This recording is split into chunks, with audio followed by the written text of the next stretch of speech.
السلام علیکم ناظرین، ساجد وائس میں خوش آمدید۔ نور جہاں ہندوستان پر سب سے لمبے وقت تک حکومت کرنے والی سلطنت یعنی مغل سلطنت کے پورے تاریخ کی سب سے طاقتور عورت تھی۔ نہ صرف سب سے طاقتور عورت بلکہ اگر یہ کہا جائے تو شاید غلط نہیں ہوگا کہ اس عورت کے سامنے اس دور کے مغل بادشاہ کی بھی نہیں چلا کرتی تھی۔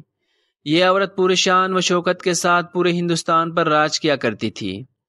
اس کی اجازت کے بغیر اس کے دور میں پورے ہندوستان میں کوئی بھی چھوٹا بڑا کام نہیں کیا جا سکتا تھا، یعنی ہندوستان کے بڑے طاقتور انسان کو بھی کوئی بھی قدم اٹھانے سے پہلے اس کی اجازت ضروری لینا ہوا کرتا تھا۔ حیرانی کی بات یہ ہے کہ یہ عورت اپنے دور میں حاکمیت کی طور پر طاقتور ہونے کے ساتھ ساتھ حد سے زیادہ بہادر بھی تھی، کیونکہ اس کے بارے میں ہسٹورین لکھتے ہیں کہ یہ عورت نہ صرف جنگلوں میں جا کر جانوروں کا شکار کرنے میں ماہر تھی بلکہ اس نے اپنی زندگی میں شیر کو بھی قتل کر ڈالا تھا۔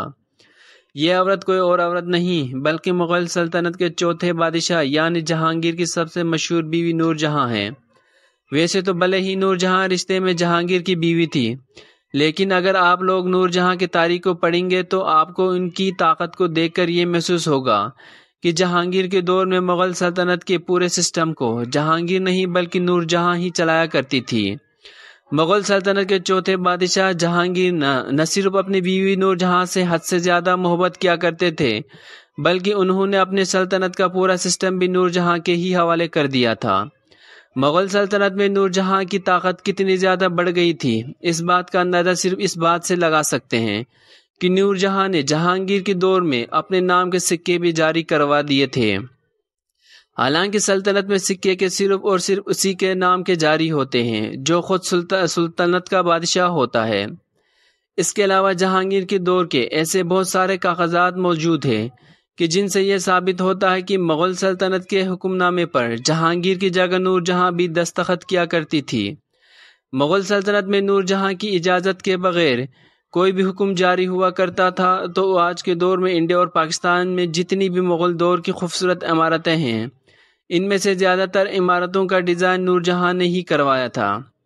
اتنے ہی نہیں، نور جہاں نے بہت خوبصورت عمارتوں کے ساتھ ساتھ بہت سارے شہروں کو بھی آباد کیا تھا جو آج بھی ان دونوں ملکوں میں موجود ہے۔ نور جہاں نے اپنے دور میں پوری مغل سلطنت کو سنبھالا تھا۔ اس سے یہ ثابت ہوتا ہے کہ نور جہاں کوئی عام عورت نہیں بلکہ حد سے زیادہ قابل اور بہادر عورت تھی۔ جہانگیر شکار کے بھی حد سے زیادہ شوقین تھے، اور جیسا کہ میں آپ کو پہلے ہی بتا چکا ہوں کہ نور جہاں بھی شکار کرنے میں ماہر سمجھی جاتی تھی۔ اس لیے جہانگیر جب بھی شکار کرنے کے لیے جنگلوں میں جایا کرتے تھے تو اکثر اپنی سب سے پیاری بیوی یعنی نور جہاں کو اپنے ساتھ ضرور لے جایا کرتے تھے۔ ایک بار کی بات ہے کہ جہانگیر نور جہاں ایک ہاتھی پر سوار ہو کر جنگل میں شکار کر رہے تھے، تبھی اچانک سے ایک خطرناک شیر نے بڑی تیزی کے ساتھ ہاتھی پر سوار جہانگیر پر حملہ کر دیا،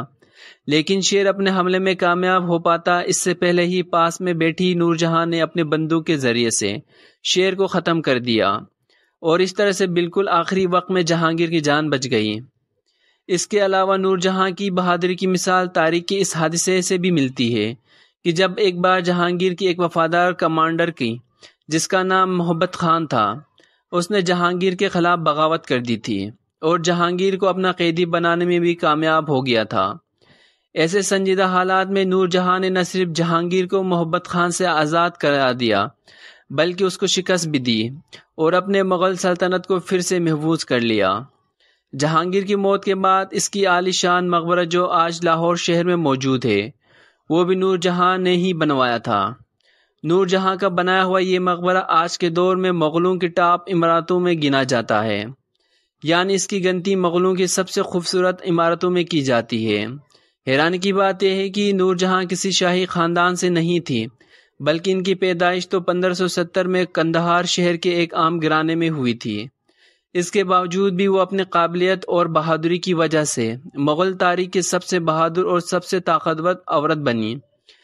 بننے میں کامیاب ہو گئی۔ 1611 میں جہانگیر سے شادی کرنے سے پہلے نور جہاں کا ایک نکاح اور ہو چکا تھا،